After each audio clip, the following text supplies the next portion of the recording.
Hey everybody, welcome to another The Perfect Relationship. I'm G, so welcome to Ask G. Let's get right into the question.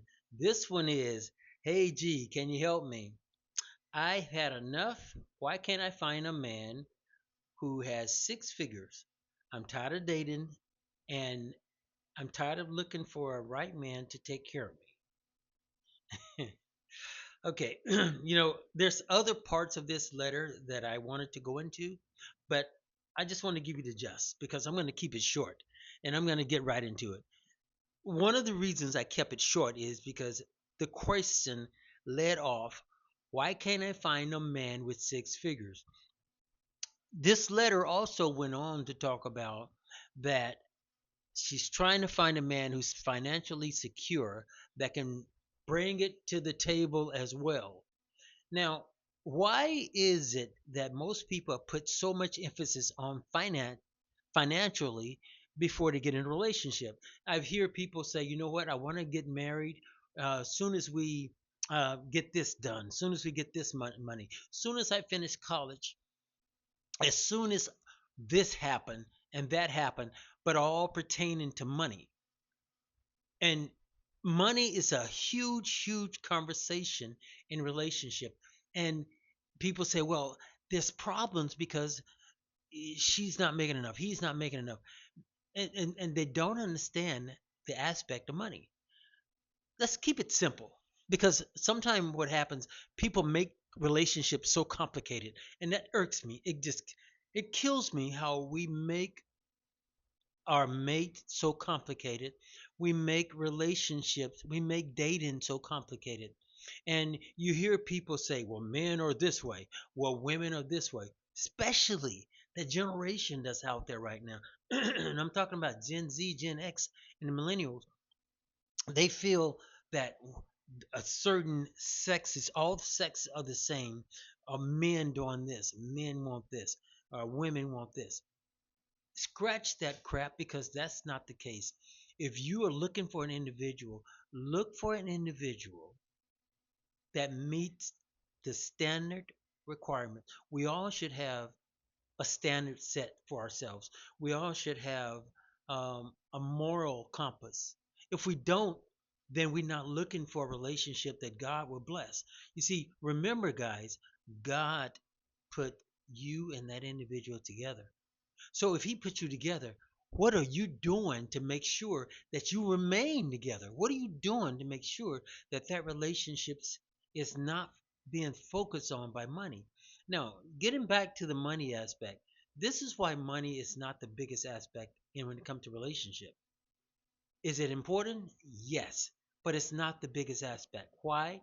Because here's why. I'm gonna give you several reasons.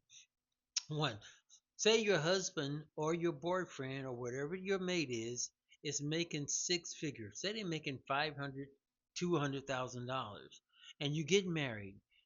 A year or two into the marriage, guess what happened? The company decide to stop doing business over here in the United States and go overseas, which happens all the time. Now, if he's not willing to go, or maybe they didn't extend the offer. Maybe they downsized it here and took it over there, and everybody over here, they let go. Now, where that puts you with your relationship when it comes to money, if you focus on money is your main point in your relationship, where does that put you? Now, let's say which this is actual has happened. An individual, she felt that her mate could not lose her job, that they needed him on this job. This individual was with a major company. I'm just going to tell you, he was with Bear Corporation, and he was in heating and cooling, high demand field. And this individual felt that he was not going to get laid off, that he couldn't get laid off because he was needed so well. What happened? They had him training his replacement. A month later, he was let go because his salary was so high. You see, that's what happens.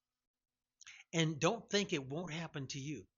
Don't think that you got six figures, that it's going to last through the duration of your relationship, that you should focus on it so much. You see, it's not the problems we face in marriage or in a relationship that creates issues. It's how we handle those things. That's what reveal who we are if we can handle those things properly. So when you're looking for a mate, do not let that be your main focus. How much you make? What do you do? You see, for some reason, a lot of women have gotten to that point. They're focusing on what do that person do. Yes, we know you want to be taken care of. Yeah. But when you get married, remember, to death do you part, sickness, to death. I mean, all of these things come into play. If you're gonna, you, it can and it will, and more than likely it will happen, especially in the day and age now we're living in, right? Those things can happen. You can lose that job, okay? But what you can't lose is each other.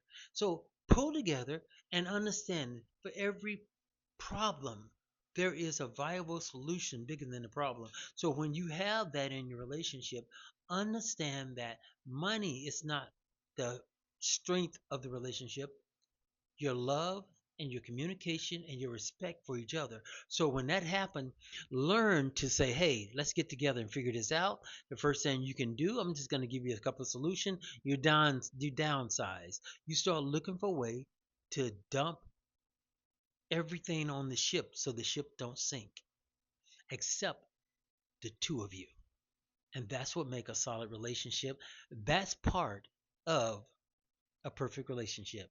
I'll talk to you on the next video. And if you want to drop me a line, 808 666 6103, or you can write me at askg@writeme.com. I'll talk to you next time.